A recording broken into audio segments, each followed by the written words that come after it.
메리 크리스마스! 크리스마스 이브에도 목사님과 함께하는 큐티 시간입니다. 예수님의 탄생을 기억하며 주님과 더 가까이 가는 오늘 하루가 되기를 바라요. 기도하겠습니다. 하나님 아버지 감사합니다. 오늘도 우리 친구들이 말씀을 묵상하고 더 깊이 보고 하나님께 더 가까이 가는 귀한 시간 될 수 있도록 도와주세요. 예수님 이름으로 기도드렸습니다. 아멘. 코로나가 더 심해져가지고 대부분이 영상으로 이렇게 만날 수밖에 없는 상황이 됐네요. 하지만 그럴 때도 우리가 함께 하나님의 말씀을 묵상하고 기도하는 것을 게을리하지 않았으면 좋겠습니다. 오늘 말씀은 베드로후서 2장 10절에서 22절의 말씀이에요. 바른 길을 알면서도 라는 제목이네요. 우리 친구들 큐티책에는 17절에서 22절까지 나와 있습니다. 함께 읽도록 하겠습니다. 한 번 읽기. 거짓 선생에게 속아 넘어가면 일어나는 일을 생각하며 오늘 말씀을 읽어보세요. 또한 이들은 물 없는 샘이나 마찬가지이며 바람이 부는 대로 밀려다니는 구름과도 같습니다. 그들이 갈 곳은 캄캄하고 어두운 구덩이뿐입니다. 그들은 헛된 말로 자랑하며 잘못된 길에서 겨우 빠져나온 사람들을 악한 욕망으로 꿰어 다시 죄 가운데로 끌고 들어가려 합니다. 그들은 자유를 주겠다고 약속하지만 사실 그들 자신들조차 자유하지 못하고 멸망의 종이 되어 있습니다. 사람은 누구든지 자신이 지배당하는 것의 종이 되기 마련입니다. 우리 구주 예수 그리스도를 알고 세상의 죄악에서 해방된 사람이 다시 그 악한 생활로 되돌아가 세상 죄에 끌려다닌다면 그 상태는 이전보다도 훨씬 나쁠 것입니다. 차라리 바른 길을 모르는 게 더 낫지 않겠습니까? 바른 길을 알면서도 자신들이 받은 거룩한 가르침을 내팽개쳐 버린다면 오히려 그 길을 알지 못하는 편이 낫습니다. 개는 토한 것을 다시 먹고 돼지는 씻은 후에 다시 진흙탕에서 뒹군다는 속담이 그들에게 들어맞는 것입니다. 아멘. 두 번 읽기입니다. 이들은에 동그라미를 하고 이들은이 들어있는 문장에 밑줄을 그어보세요. 꾀어에 네모를 하고 다음에 이어지는 문장에 물결선을 그려보세요. 읽겠습니다. 또한 이들은 나왔죠.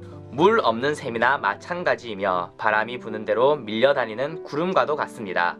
그들이 갈 곳은 캄캄하고 어두운 구덩이뿐입니다. 그들은 헛된 말로 자랑하며 잘못된 길에서 겨우 빠져나온 사람들을 악한 욕망으로 꿰어 나왔죠. 다시 죄 가운데로 끌고 들어가려 합니다. 그들은 자유를 주겠다고 약속하지만 사실 그들 자신들조차 자유하지 못하고 멸망의 종이 되어 있습니다. 사람은 누구든지 자신이 지배당하는 것의 종이 되기 마련입니다. 우리 구주 예수 그리스도를 알고 세상의 죄악에서 해방된 사람이 다시 그 악한 생활로 되돌아가 세상 죄에 끌려다닌다면 그 상태는 이전보다도 훨씬 나쁠 것입니다. 차라리 바른 길을 모르는 게 더 낫지 않겠습니까? 바른 길을 알면서도 자신들이 받은 거룩한 가르침을 내팽개쳐 버린다면 오히려 그 길을 알지 못하는 편이 낫습니다. 개는 토한 것을 다시 먹고 돼지는 씻은 후에 다시 진흙탕에서 뒹군다는 속담이 그들에게 들어맞는 것입니다. 아멘. 세 번 읽기입니다. 거짓 선생은 무엇과 같나요? 17절 참고해 주시면 되고요.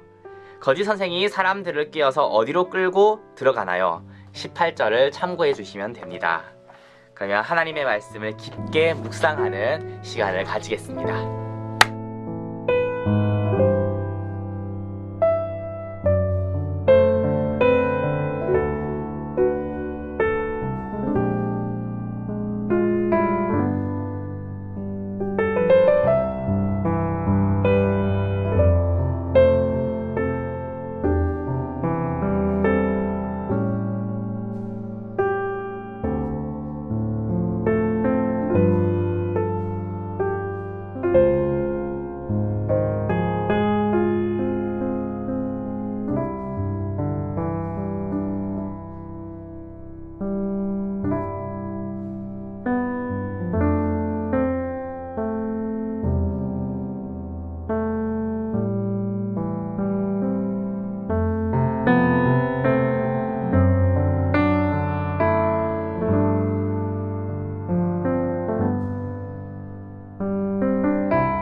묵상은 잘 하셨나요? 오늘 말씀에 나타난 하나님은 어떤 분인가요? 오늘 말씀에는 어떤 사람들이 나와요. 그 사람들은 자유를 주겠다고 약속하지만 사실 그들조차도 자유하지 못하고 멸망의 종이 되어 있다, 이렇게 표현하고 있어요. 거짓 선생이라고도 앞에 표현하는데 뭔가 다 아는 것 같은데 사실 그것이 잘못된 가르침이고 오히려 멸망하는 가르침인 거예요.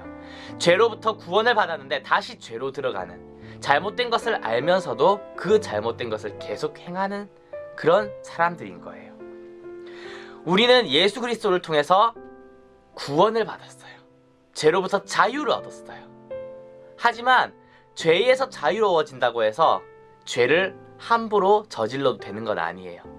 하나님은 죄를 미워하시는 분이에요. 거룩한 분이에요. 하나님이 죄를 얼마나 미워하시냐 하면 예수 그리스도가 십자가에서 처참하게 죽어야만 해결되는 것이 죄의 문제였어요. 그만큼 죄는 끔찍한 거예요. 그 죄를 마음껏 누린다. 그것은 애당초 잘못된 거예요. 죄에서 자유로운 게 아니라 오히려 죄에 더 얽매이게 되고 거기에 종이 되는 그런 행동입니다. 개가 토한 것을 다시 먹고 돼지는 씻은 후에 다시 진흙탕에 뒹구는 것처럼 죄로부터 자유로워진 우리가 다시 그 죄로 들어가서는 안 된다는 말씀을 하고 있는 것입니다. 오늘도 거룩하신 하나님을 기억하면서 우리의 마음을 더 정결하게, 우리가 알면서도 잘못된 것인 줄 알면서도 별것 아닌 것처럼 계속 짓고 있는 죄들, 그것을 생각하고 걸러낼 수 있는 그런 시간 되었으면 좋겠습니다. 기도하겠습니다. 사랑의 하나님 아버지, 감사합니다. 거룩하신 하나님께서 죄를 미워하신다는 것을 우리가 기억합니다. 죄에서 자유로운 우리가 그 죄를 먹고 마시는 것이 아니라 이제 죄를 미워하고 하나님께 더 가까이 가려고 애쓰는 우리가 될 수 있도록 도와주세요. 감사합니다. 예수님 이름으로 기도드렸습니다. 아멘. 오늘도 하나님 안에서 우리가 자유로워지는 하루가 되었으면 좋겠습니다. 메리 크리스마스!